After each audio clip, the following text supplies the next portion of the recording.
Imagine a land scarred by a decade of non-stop warfare. The year is 1924. To the west, empires have fallen. To the east, a new world order is rising. But here, in the heart of Anatolia, something unprecedented is happening. A 600-year-old dynasty has vanished, and in its place, a defiant, young republic is struggling to breathe. Today, we take a journey back exactly 100 years to a Turkey you wouldn't recognize. A place of dusty roads, silent mosques, and a burning ambition to catch up with a century in a single decade. This is the story of how the sick man of Europe became the rising star of the East. To understand 1925, we must look at what was left behind. The Ottoman Empire was gone, but its ghost haunted the landscape. Population had been decimated by the Balkan Wars (WWI) and the War of Independence. Poverty wasn't just a condition. It was the reality for 90% of the people. Literacy rates were in the single digits. There were no factories, no national banks, and barely any railways connecting the vast Anatolian plateau. The world watched with skepticism. Could a nation built on ruins truly survive without a sultan? Then came the shockwaves. Ankara, a small, dusty town in the middle of nowhere, was now the beating heart of the nation. In late 1923, the Republic was proclaimed, but 1924 and 1925 were the years where the revolution actually hit the streets. The Caliphate was abolished, a move that sent ripples through the entire Islamic world. The legal system was being rewritten overnight. For the average citizen, the world was spinning. Men were told to trade their fezzes for hats. Women were being encouraged to enter public life. It wasn't just a change in government. It was a psychological earthquake. While the political borders were secured, Ataturk famously said, "Our true victory begins now, the victory against ignorance." In 1925, the country was a linguistic labyrinth. The Ottoman Turkish script, based on Arabic, was beautiful but incredibly difficult for the masses to learn. Imagine a country where only 10% of people can read the news. The solution was radical, a complete overhaul of the alphabet.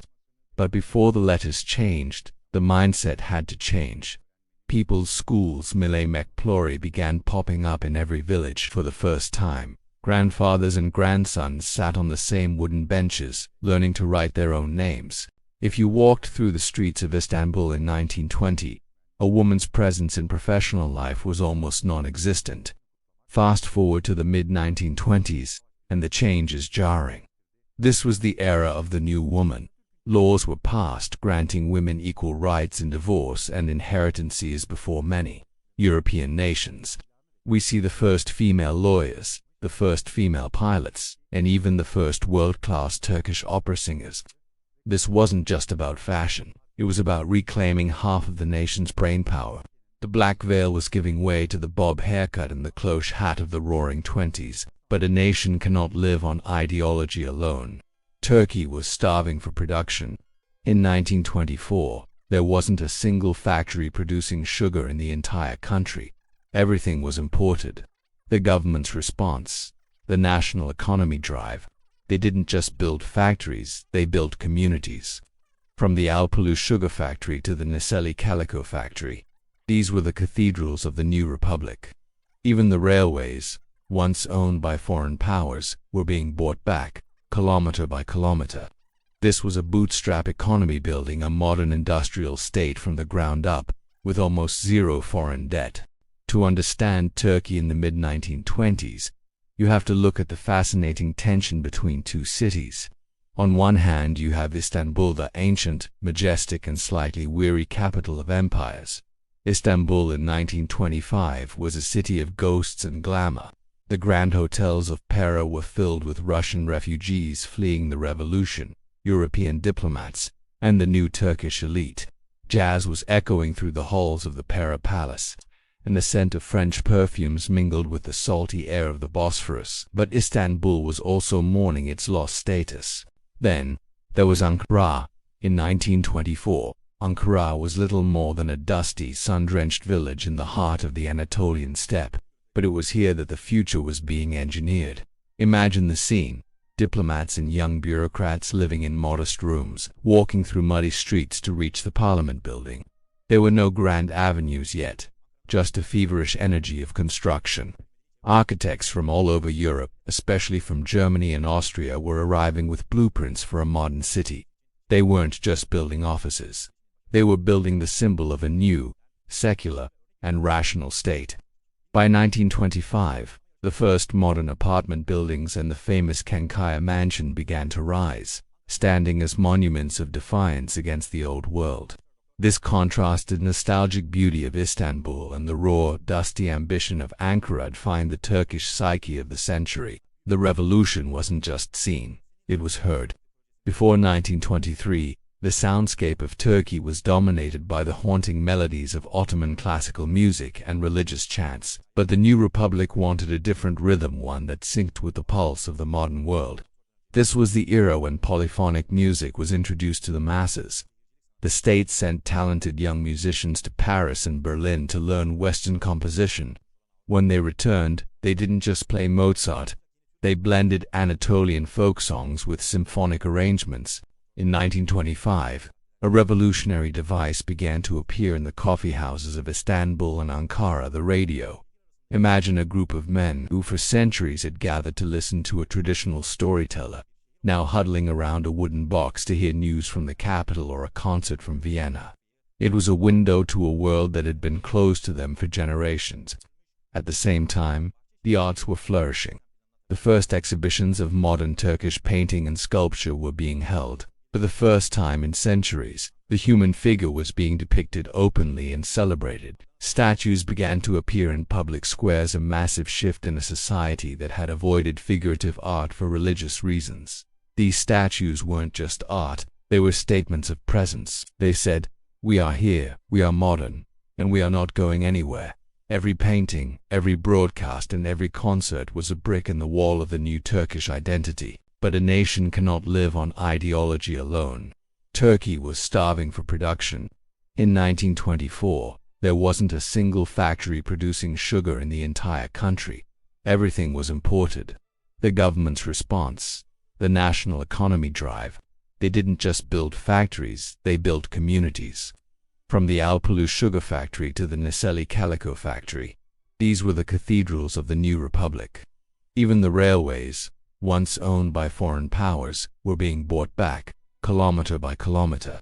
This was a bootstrap economy, building a modern industrial state from the ground up, with almost zero foreign debt. While the Turkish people were busy reinventing themselves, the rest of the world was watching with a mixture of disbelief and fascination. In the mid-1920s, Turkey was the world's greatest political laboratory.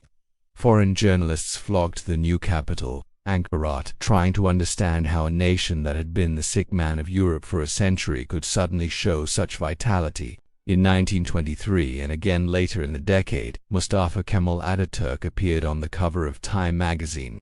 To the West, he was a mystery, a military hero who had traded his uniform for a Western suit, a man who was dismantling an Islamic caliphate to build a secular democracy. Some European commentators predicted the experiment would fail within years, claiming that the East cannot be westernized by decree, yet others saw it as a blueprint. From the Balkans to Central Asia, and even as far as India and Afghanistan, oppressed nations looked at Turkey not just as a country, but as a symbol of hope. If Turkey could break the chains of both imperialism and its own medieval past, perhaps they could too. But it wasn't just politics. It was about the sheer speed of it. In a world before the internet, before mass travel, the news of Turkey's hat revolution or its new alphabet traveled like wildfire. The world was witnessing the birth of a modern identity in real time. It was the first time a non-Western nation had looked at the modern world and said, "We will not just follow you, we will join you as equals." As the mid-1920s drew to a close, the revolution needed a narrative. It needed to be cemented in history. This led to one of the most remarkable oratorical feats in modern history, New Talk, or the Great Speech. For 6 days in 1927, Ataturk stood before his party and his nation, accounting for every decision made since 1919. It wasn't just a political report. It was a manifesto for the future. The speech ended with a direct address to the youth of Turkey, a generation that hadn't known the wars, but would inherit the peace. By 1925 and 1926, that youth was already vibrant. They were the ones attending the new universities, the ones who would become the engineers of the 1930s industrial boom, and the teachers who would travel to the furthest corners of Anatolia. What's truly incredible is the sense of optimism that permeated the air 100 years ago. Despite the poverty, despite the scars of war, there was a collective belief that tomorrow would be better than yesterday. People didn't just feel like citizens. They felt like builders. They were building a language, building a city, building a law system, and most importantly, building a new sense of self. When we look back at those grainy black and white photos of 1924, we don't just see people from a different era. We see the architects of the Turkey we know today.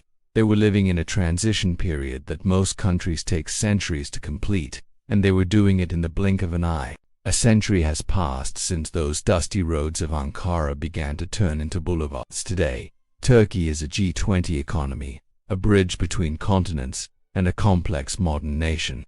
But the DNA of everything you see today, from the schools to the courts, from the factories to the very letters you read, was written 100 years ago, in a decade of fire and transformation. The story of Turkey in the 1920s is a reminder that no matter how deep the ruins, a nation can always rise if it has a vision and the courage to pursue it. It tells us that progress is not a gift, it is a choice made every single day. If you found this journey through time fascinating, don't forget to hit the like button and subscribe for more deep dives into history.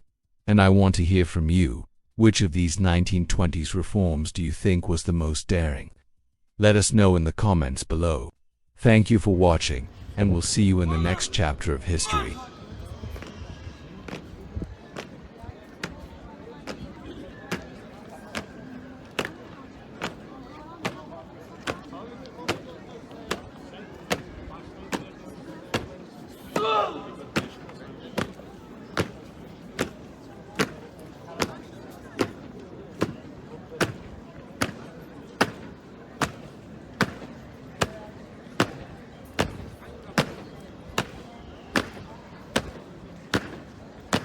Beni mağlup etme.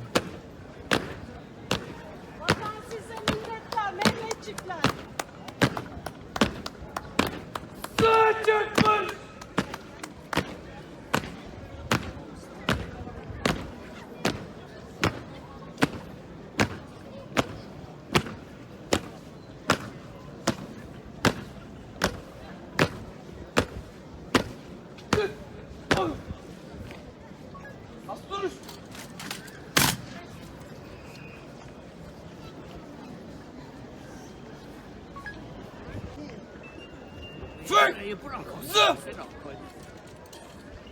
Uygun!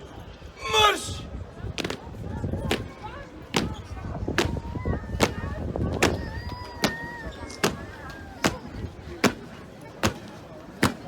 Sol!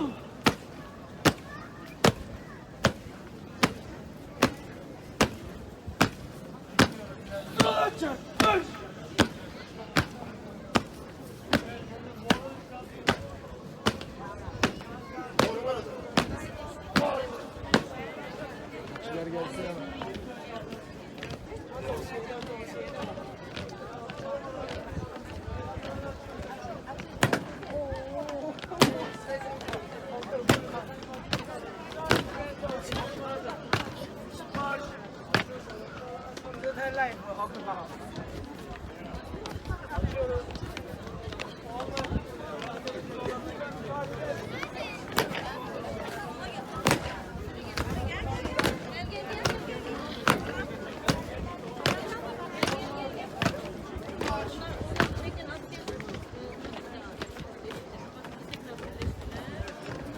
Çok fazla yaklaşma.